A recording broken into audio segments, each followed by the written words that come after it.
দেয়াল লিখানো শোভনদেব চট্টোপাধ্যায় পটু এবং কার্টুন এঁকেছিলেন 2021-এ, আমার স্মৃতি যদি ভুল না হয়।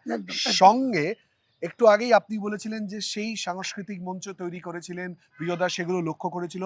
আজও কিন্তু আপনি গুনগুন করে নয়, বেশ ভালোভাবেই গান গান। একটা গান দিয়ে আমাদের ভোটের গল্পের আলোচনা আজ শেষ করব, শোভনদার মুখ দিয়ে। আমি তো এনসিসি করেছি 6 বছর, 3 বছর স্কুলে, 3 বছর কলেজে। তো আমি এনসিসি করেছি, মানে এনসিসিতে একটা গান খুব প্রচলিত ছিল, আমার খুব প্রিয় গান, সেটা মমতারও খুব প্রিয় গান। আমার গলাটা ভাঙা ভাঙা, তাও গাইছি। এটা লিখেছিলেন একজন সোলজার, যা আমরা শুনেছি, যুদ্ধক্ষেত্রে লিখেছিলেন। আর পৃথিবীর বিভিন্ন ভাষায় এটা অনুবাদ হয়েছে, সেটি বাংলায় অনুবাদ, যেটা আমি সেটা গাইছি। অনেক দূরের পথ, সে যে রূপসা নদীর চর, সেইখানেতে ছিল আমার মাটির গলা ঘর।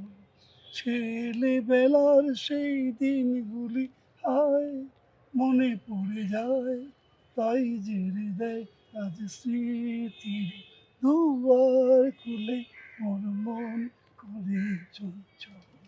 লেপ লাইট লেপ, লেপ লাইট লেপ, মায়ের দেওয়া মিষ্টি মোয়াটা কানালের গুড়, সেই ছিল মোর স্বর্গ সুধা, করতো ক্ষুধা দূর।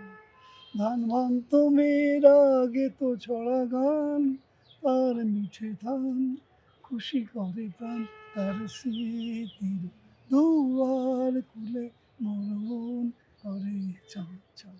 আরো আছে, এই পর্যন্ত গাইলাম। শোভনদা, এই গানটা আপনার বিশেষ একজনকে লিখে দেওয়ার কথা ছিল, তাই কি? মমতাকে।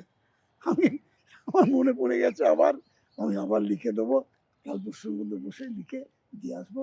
আর আমার লেখা যে বইটা, আমি অনেকগুলো বই লিখেছি বাংলায়, কবিতা এবং প্রবন্ধ, একটা প্রবন্ধ সমগ্র করেছি।